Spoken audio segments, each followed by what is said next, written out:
Salam sejahtera dan salam Sarawakku sayang. Buletin UKAS edisi malam 10 November 2020 bersama saya Janet Bennett.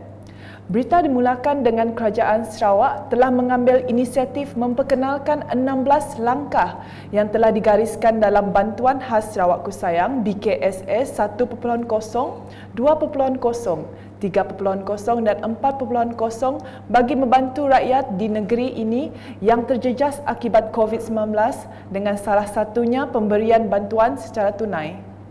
Ketua Menteri Datuk Patinggi Dr. Abang Abdul Rahman Zohari Tun Datuk Abang Openg berkata, bagaimanapun ada di kalangan penerima yang tercicir disebabkan nama mereka tiada dalam senarai. Kita telah membuat beberapa bantuan BKSS 1, BKSS 2, 3 hingga ke 4. Satunya ialah cash, bantuan secara tunai. Ya. Dan ini bergantung kepada senarai yang diberi oleh pihak Inland Revenue. Tapi sekarang nampaknya ada juga yang tercicir, tidak ada dalam list. Dan kita telah buat keputusan mereka boleh appeal, dan insya-Allah selepas kita lihat senarainya saya akan buat keputusan pada hari Jumaat ini. Beliau berkata demikian semasa ditemu bual dalam rancangan bicara naratif yang disiarkan secara langsung di saluran TV1 RTM pada Isnin. Jelas Datuk Patinggi Abang Zohari lagi, beliau telah diberitahu lebih 100,000 yang tidak tersenarai dalam sebagai penerima bantuan tunai ini.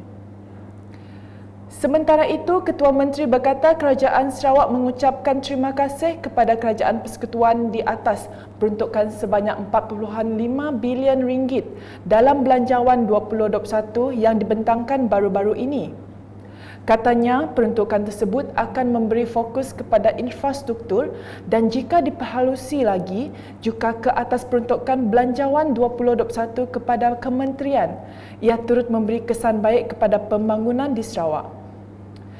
Umpamanya dari sudut mobile banking, di mana bank boleh bergerak. Betul. Itu satu daripada usaha daripada Kerajaan Persekutuan.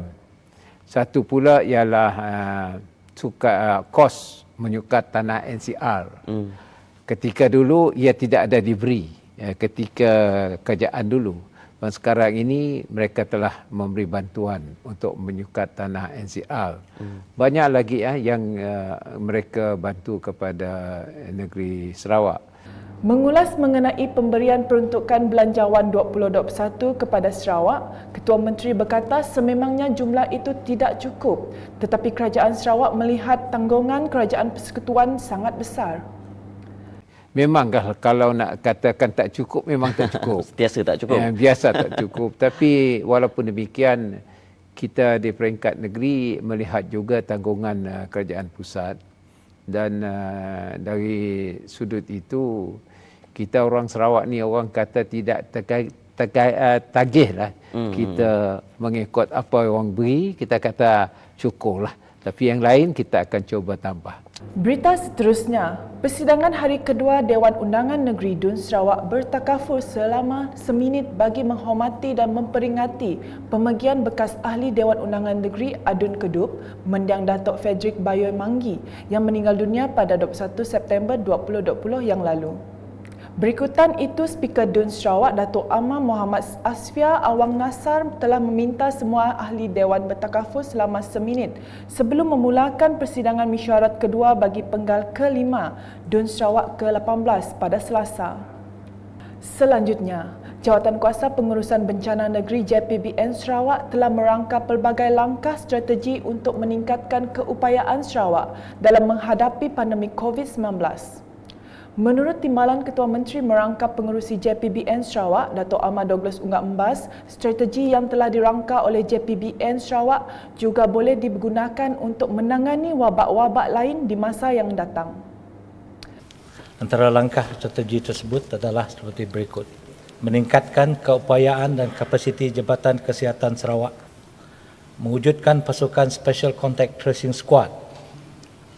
Mengenakan kawalan ketat sepanjang sempadan, memperketatkan garis panduan kemasukan ke Sarawak memperhebat lagi perkongsian maklumat dan kesedaran mengenai bahayanya COVID-19 melalui pelbagai saluran media. Tambah Datuk Ahmad Douglas, Kerajaan Sarawak juga telah bercadang untuk menaik taraf kemudahan hospital di Bau, Serian, Sri Aman, Betong, Serike, Kapit dan Limbang untuk merawat pesakit COVID-19. Selain itu, makmal molekular, perubatan untuk ujian RT-PCR juga telah dibina di Hospital Umum Sarawak dan diperkembangkan ke Hospital Sibu, Bintulu, Miri dan Pusat Jantung Sarawak. Beliau berkata demikian bagi menjawab pertanyaan lisan Ahli Dewan Undangan Negeri Adun Demak Laut, Dr. Hazlan Abang Hibni dalam persidangan hari kedua mesyuarat kedua bagi penggal kelima DUN Sarawak ke-18 pada Selasa.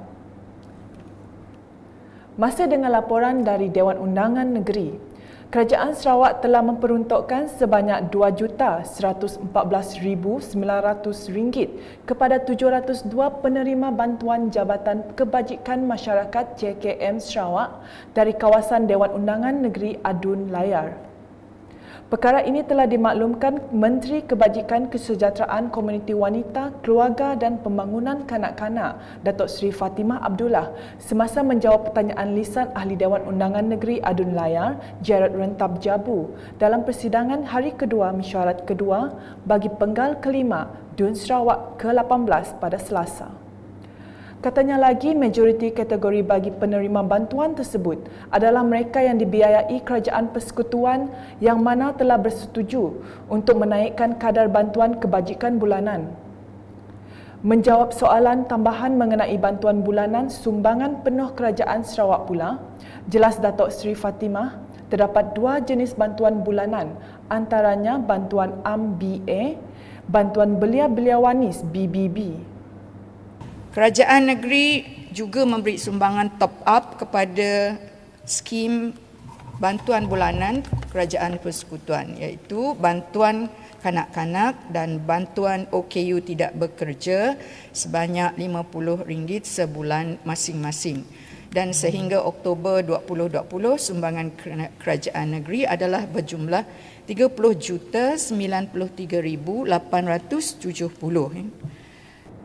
Seterusnya, atas dasar keprihatinan terhadap masyarakat di kawasan Lingga, Ahli Dewan Undangan Negeri Adun Lingga, Simoy Peri telah bertanyakan mengenai status pelaksanaan projek Jalan Lingga Sebuyau dalam persidangan hari kedua mesyuarat kedua Dewan Undangan Negeri DUN Sarawak bagi penggal kelima DUN Sarawak ke-18 pada Selasa. Menjawab pertanyaan itu, Menteri Muda Pembangunan Infrastruktur dan Pelabuhan Merangkap Adun Sebuyau, Datuk Julaihi Narawi berkata, projek tersebut telah diluluskan dan dibayai sepenuhnya oleh Kerajaan Sarawak. Mengenai reka bentuk projek, Datuk Julaihi menambah reka bentuk projek telah siap dan kini hanya menunggu untuk dilaksanakan pada awal 2021 di bawah program perhubungan jalan utama kedua.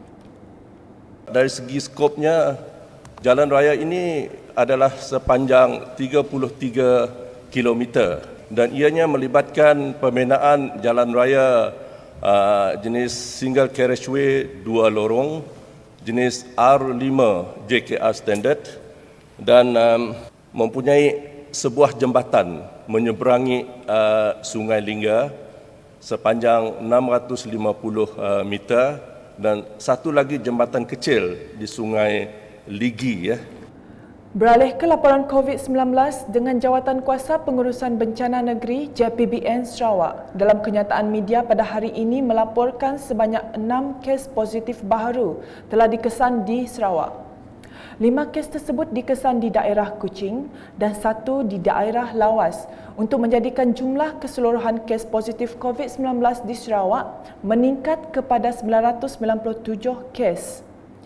Sementara itu, JPBN Sarawak dalam keputusannya telah melanjutkan tempoh Perintah Kawalan Pergerakan Diperketatkan PKPD Kampung Haji Baki selama seminggu lagi mulai 11 hingga 17 November 2020.